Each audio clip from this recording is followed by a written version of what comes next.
Hello friends, மகான் இதில் என்ன அப்டேட் பார்க்கலாமா? அப்பா ஏன் இப்படி பிரதீப் சார் இப்படியெல்லாம் வச்சுருக்கிறீங்க, ஏன் இந்த சீனெல்லாம் இருக்குதுன்ட்டு பிரதீப் சாரை வந்து நேரில் பார்த்தா ஒரு கேள்வி கேட்கணும்னு தோணுது. ஆனால் டேரக்டர் வந்து நம்மளால பேச முடியாது. இந்த சீனுங்களுக்கு வந்து இப்படி தான் நம்ம ரியாக்ட் பண்ணோன்ட்டு நம்ம பாடியாகட்டும், நம்ம மனசாட்சி ஆகட்டும், எல்லாமே வந்து அப்பா கண்ணீரோடு அந்த கதை காலத்தை பார்க்கும் போது ஏன்டா இப்படின்ற மாதிரி ஆயிடுது.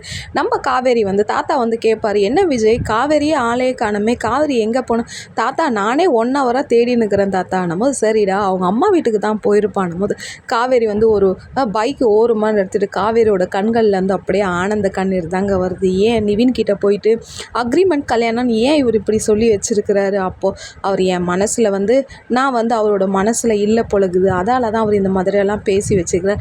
நம்ம காவேரி வந்து அப்போ துருன்னு பேபியாக பார்த்துட்டு ரவுடி பேபியாக பார்த்துட்டு இப்படி கண்ணீரோடு பார்க்கும்போது மனசெல்லாம் ரொம்ப வலிக்குதுங்க. ஏன்னா காவேரி வந்து துருன்னு இருக்குது தான் அந்த கதையோட வந்து ஒரு விசேஷமான கதாபாத்திரமே. எப்படி வந்து எடுத்துன்னு போகிறாங்க, நம்ம விஜய் வந்து எப்படி காவேரியை டேக் ஓவர் பண்ணின்னு போகிறாருன்னே தெரியல.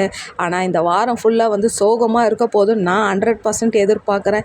இருந்தாலும் நம்ம காவேரி வந்து எல்லாத்தையும் உடைச்சின்னு வெளியே வந்தாங்க. இது என்ன அவங்களுக்கு சின்ன விஷயம் தானே.